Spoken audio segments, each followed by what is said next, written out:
بھارتی شہر احمد آباد میں ایئر انڈیا کا مسافر طیارہ گر کر تباہ، متعدد ہلاکتوں کا خدشہ۔ ریاست گجرات کے شہر احمد آباد کے قریب مسافر طیارہ گر کر تباہ ہو گیا، جس میں عملے کے 12 ارکان سمیت 242 سے زائد افراد سوار تھے۔ مسافر طیارہ احمد آباد ایئرپورٹ سے لندن جا رہا تھا کہ ٹیک آف کرنے کے بعد 5 منٹ بعد ہی رہائشی علاقے میں گر کر تباہ ہو گیا۔ حادثے کے بعد احمد آباد ایئرپورٹ پر فلائٹ آپریشن بند، اسپتالوں میں ایمرجنسی نافذ۔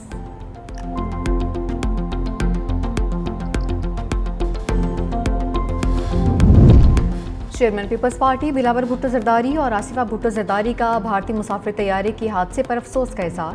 بلاول بھٹو نے کہا کہ حادثے میں مسافروں کی ہلاکت پر افسوس ہے، مرنے والے افراد کے ساتھ لاحقین اور بھارتی عوام سے تعزیت کرتے ہیں۔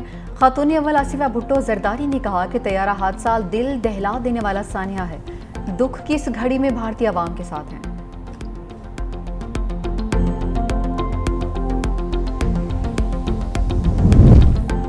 جنگ کسی مسئلے کا حل نہیں، پاکستان اور بھارت کے درمیان مذاکرات ہونے چاہیے۔ بلاول بھٹو نے کہا، بھارتی اشتعال انگیز اقدامات کے تناظر میں اپنا کیس دنیا کے سامنے رکھا۔ Chairman Peoples Party Bilawal Bhutto Zardari کی قیادت میں پاکستان کے اعلیٰ سطح پارلیمانی وفد کی یورپی پارلیمنٹ میں بین الاقوامی تجارتی کمیٹی کے سربراہ سے ملاقات کے بعد گفتگو۔ مصدق ملک نے کہا کہ بھارت سنتاس معاہدے کو معطل یا ختم نہیں کر سکتا، اس کے اقدامات عالمی قوانین کے منافی ہیں۔ جلیل عباس جیلانی نے کہا کہ بھارت کے ساتھ معاملات کے حوالے سے بریفنگ دی، امید ہے یورپی یونین مثبت کردار ادا کرے گی۔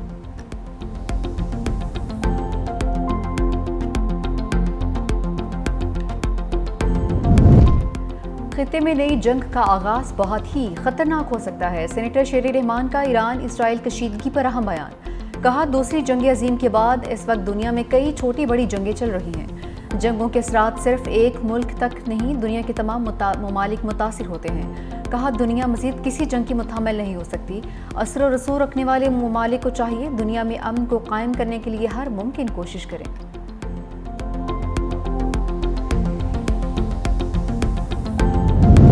وزیراعظم شہباز شریف سرکاری دورے پر متحدہ عرب امارات پہنچ گئے۔ ترجمان دفتر خارجہ کے مطابق اسحاق وفاقی وزراء اور اعلیٰ حکام بھی ساتھ ہوں گے۔ وزیراعظم اماراتی صدر شیخ محمد بن زائد ال نہیان سے ملاقات کریں گے۔ نائب وزیراعظم اسحاق ڈار بھی امریکہ کا دورہ کریں گے۔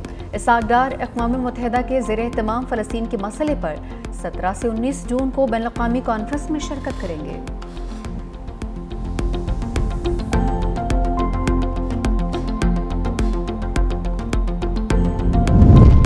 اسٹاک مارکیٹ نے نئی بلندیوں کو چھو لیا، نئی تاریخ رقم 2 نفسیاتی حدیں 1,25,000 اور 1,26,000 کی نئی تاریخی حد بھی عبور کر لی۔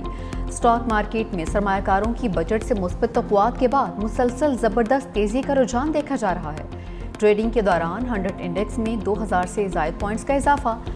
100 انڈیکس کی بلند ترین سطح 1,26,718 ریکارڈ کی گئی۔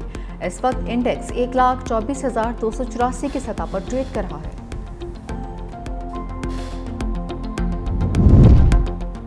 اور سندھ سے تیل اور گیس کے نئے ذخائر دریافت۔ خیرپور میں فاکر 1 کنویں سے نئی دریافت ہوئی۔ فاکر 1 کنویں سے 55 بیرل یومیہ خام تیل کی دریافت ہوئی ہے۔ فاکر 1 کنویں سے 64 لاکھ میگا فٹ یومیہ گیس کی پیداوار حاصل ہوگی۔ OGDCL نے جدید ٹیکنالوجی کا استعمال کرتے ہوئے گیس اور تیل کی نئی دریافت کی ہے۔ وزیراعظم شہباز شریف نے chairman senate, deputy chairman senate, speaker قومی اسمبلی اور ڈپٹی اسپیکر قومی اسمبلی کی تنخواہوں میں اضافے کا نوٹس لے لیا۔ ذرائع کے مطابق وزیراعظم شہباز شریف نے اسپیکر اور چیئرمین سینٹ سے رپورٹ طلب کر لی۔ رپورٹ کی روشنی میں وزیراعظم اسپیکر اور چیئرمین کی تنخواہوں میں اضافے پر فیصلہ کریں گے۔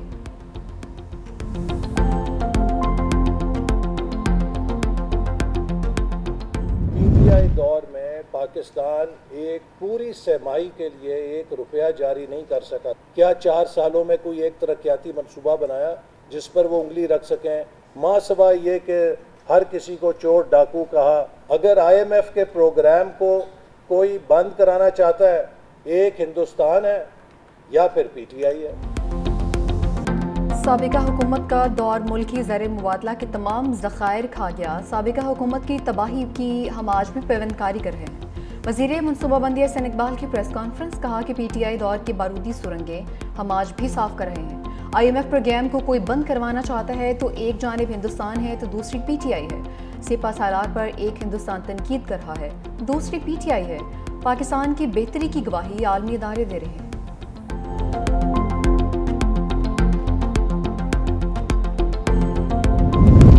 11 کروڑ لوگ غربت کی لکیر سے نیچے زندگی گزار رہے ہیں۔ اسپیکر اور چیئرمین سینٹ کی تنخواہوں میں 600% اضافہ کر دیا گیا۔ امیر جماعت اسلامی حافظ نعیم الرحمان کی میڈیا سے گفتگو۔ 111 محکموں کو ٹیکس سے استثنا دے دیا گیا۔ 2 کروڑ 92 لاکھ بچے اسکولوں سے باہر ہیں۔ تعلیم پر پیسے لگائے جاتے تو صورتحال مختلف ہوتی۔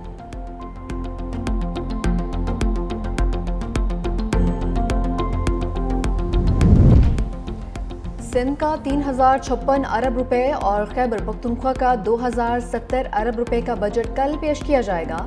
پنجاب کا بجٹ پیش کرنے کی تاریخ تبدیل، کل کے بجائے 16 جون کو پیش کیا جائے گا۔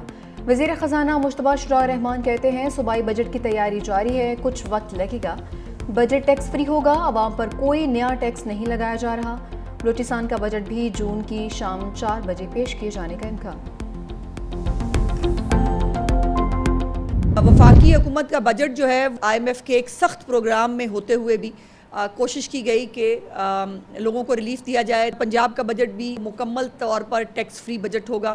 چیف منسٹر صاحبہ نے نئے ٹیکس کی تمام تجاویز جو ہیں وہ مسترد کر دی ہیں۔ پنجاب کے تمام بڑے چھوٹے پروجیکٹس جتنے بھی ہیں وہ تمام مریم نواز صاحبہ اپنی حکومت کے وسائل سے پورے کر رہی ہیں۔ وفاق کا کوئی بھی منصوبہ پنجاب کے اندر جو ہے وہ اس وقت نہیں ہے۔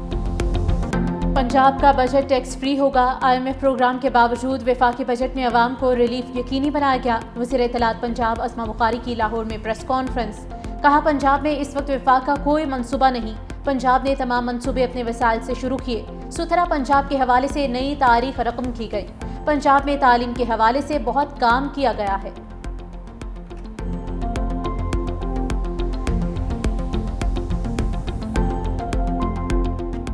یہ امیروں کے لیے بجٹ ہے، اس میں عام آدمی کے لیے کوئی ریلیف نہیں ہے۔ ہم نے مطالبہ کیا تھا کہ آپ اس وقت کے حالات کے مطابق 50% اضافہ کریں۔ قومی اسمبلی اور سینٹ کے چیئرمین کو تو چھوڑیں، آپ کی تنخواہوں میں بھی اضافہ ہوا ہے۔ اور اگر دوسری طرف دیکھیں، کسان رو رہا ہے، مزدور رو رہا ہے، طالب علم رو رہے ہیں، بے روزگار رو رہے ہیں اس بجٹ کے نتیجے کے طور پر۔ پیپلز پارٹی نے بجٹ کے خلاف ملک گیر احتجاج کا اعلان کر دیا۔ پیپلز پارٹی کے رہنما چودھری منظور کہتے ہیں ہم حکومتی معاشی پالیسی کے خلاف ملک گیر احتجاج کریں گے، ہر حد تک جائیں گے، اس کی تمام ذمہ داری حکمرانوں پر عائد ہوگی۔ ایک طرف کسان رول رہا ہے اور عالمی بینک غربت کی شرح کا رونا رو رہا ہے۔ 10 سال کے بعد پینشن بند کرنے کا حکومتی فیصلہ انتہائی ظالمانہ اقدام ہے۔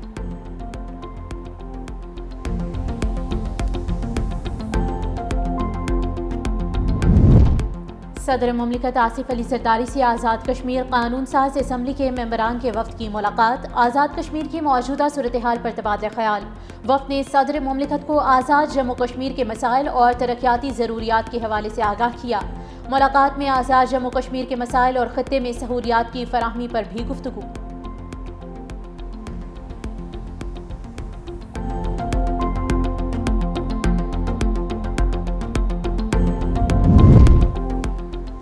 ڈیجیٹل شواہد بنیادی شہادت تصور کیے جاتے ہیں۔ سائلنٹ وٹنس تھیوری کے مطابق بغیر عینی گواہ کے ویڈیو ثبوت قابل قبول ہے۔ نور مقدم قتل کیس ظاہر جعفر کی سزائے موت برقرار رکھنے کا تفصیلی فیصلہ جاری۔ عدالت نے کہا کہ اگر CCTV فوٹیج مقررہ معیار پر پوری اترے تو تصدیق کی ضرورت نہیں ہے۔ DNA رپورٹ سے زیادتی کی تصدیق ہوئی ہے۔ آلیہ قتل پر مقتولہ کا خون بھی موجود ہے۔ ملزم ظاہر جعفر نور مقدم کا بے رحم قاتل ہے، ہمدردی کے قابل نہیں۔